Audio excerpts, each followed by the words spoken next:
শুরু হলো নতুন আরবি বছর। আরবি বছরের প্রথম মাসটি হচ্ছে মহরম।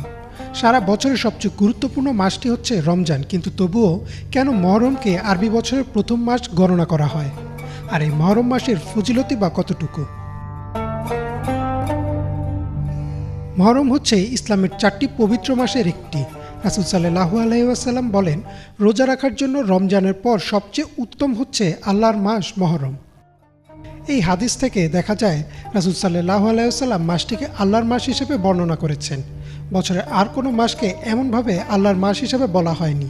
তাই বলা যায় যে রাসূল সাল্লাল্লাহু আলাইহি ওয়াসাল্লামও মহরম মাসকে সবচেয়ে বেশি সম্মানিত মাস হিসেবে ঘোষণা করেছেন। অনেক সাহাবার মতে 4টি সম্মানিত মাসের মধ্যে মহরম সবার উপরে থাকবে। এখানে একটা বিষয় পরিষ্কার করা উচিত যে বছরের সবচেয়ে সম্মানিত মাস রমজান, কারণ এ মাসেই কোরআন নাজিল হয়। কিন্তু রমজান মাস 4টি পবিত্রতম মাসের অন্তর্ভুক্ত নয়। মাস 4টি হচ্ছে জিলকদ, জিলহজ, মুহররম ও রজব। এ মাসগুলোকে পবিত্র বা সম্মানিত মাস বলা হয় কারণ এ সময় সব ধরনের যুদ্ধ ও রক্তপাত সম্পূর্ণ নিষিদ্ধ। রাসূল সাল্লাল্লাহু আলাইহি সাল্লামের পৃথিবী থেকে বিদায় নেওয়ার 8 থেকে 10 বছর পর প্রথম হিজরি ক্যালেন্ডার চালু করেন উমর ইবনে খাত্তাব রাদিয়াল্লাহু তাআলা আনহু। তখন কোন মাসটি দিয়ে বছরের শুরু গণনা করা হবে তা নিয়ে হয় তুমুল আলোচনা। স্বাভাবিকভাবেই অনেক সাহাবা রমজান মাস দিয়ে বছর গণনা শুরু করার কথা বলেন, কিন্তু সবচেয়ে বেশি ভোট আসে মহরম মাসের পক্ষে। তখন উমর রাদিয়াল্লাহু তাআলা আনহু এই প্রস্তাবে রাজি হয়ে বলেন, যেহেতু মহরম হজের ঠিক পরের মাস, তাহলে হজের পর একটা নতুন শুরু হিসেবে মহরম মাস থেকেই বছর গণনা করা হোক। মহরম মাসের সবচেয়ে গুরুত্বপূর্ণ ইবাদত হচ্ছে রোজা রাখা। ইবনে আব্বাস রাদিয়াল্লাহু তাআলা আনহু থেকে বর্ণিত, আমি রাসূল সাল্লাল্লাহু আলাইহি ওয়াসাল্লামকে আশুরার দিন এবং মহরম মাসে রোজা রাখার চেয়ে বেশি উদ্বিগ্ন আর দেখিনি। আশুরা শব্দের অর্থ হচ্ছে দশম। আশুরার দিন রোজা রাখাটা মুসলিমদের জন্য অনেক আগে থেকেই ফরজ ছিল। হিজরির 2য় সালে আল্লাহ রমজান মাসে রোজা রাখাটা ফরজ করে দিলেন। তখন আশুরার রোজা ফরজ থেকে বাদ দেওয়া হয়, কিন্তু তবুও এই দিনে রোজা রাখার ব্যাপারে জোরালোভাবে পরামর্শ দেওয়া হয়।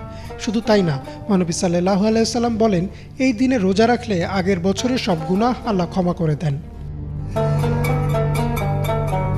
মহরমের 10 তারিখ ইসলামের ইতিহাসে অত্যন্ত গুরুত্বপূর্ণ একটি দিন। এই দিনে আল্লাহ ফিরাউনের হাত থেকে মুসা আলাইহিস সালামকে রক্ষা করেছিলেন এবং সমুদ্র 2 ভাগ হয়েছিল। এই দিনেই নূহ আলাইহিস সালামের নৌকা জুদি পর্বতে এসে থেমেছিল। এই দিনে ইউনুস আলাইহিস সালামকে আল্লাহ মাছের পেট থেকে উদ্ধার করেছিলেন। এই দিনেই ঈসা আলাইহিস সালামের জন্ম হয় এবং তাকে আসমানে তুলে নেওয়া হয়, এবং এই দিনেই ইব্রাহিম আলাইহিস সালামের জন্ম হয়। মুসলিমদের কাছে আশুরার আরও একটি গুরুত্ব হচ্ছে এই দিনেই ইমাম হুসেন রাদিয়াল্লাহু তাআলা আনহু কারবালার প্রান্তরে শহীদ হন। এছাড়াও অনেক বর্ণনা মতে মহরমের 10 তারিখ শুক্রবারই ইসরাফিল আলাইহিস সালাম সিংহায় ফু দিবেন আর কিয়ামত সংগঠিত হবে। তবে এই বর্ণনা কোরআনের আয়াত বা কোনো সহিহ হাদিস দ্বারা প্রমাণিত নয়। মহান আল্লাহ যেন আমাদের এই মাসে রোজা রাখার তৌফিক দেন এবং আমাদের আগের বছরের সকল গুনাহ ক্ষমা করে দেন। ইমরান মাহমুদ, বাংলা ভিশন।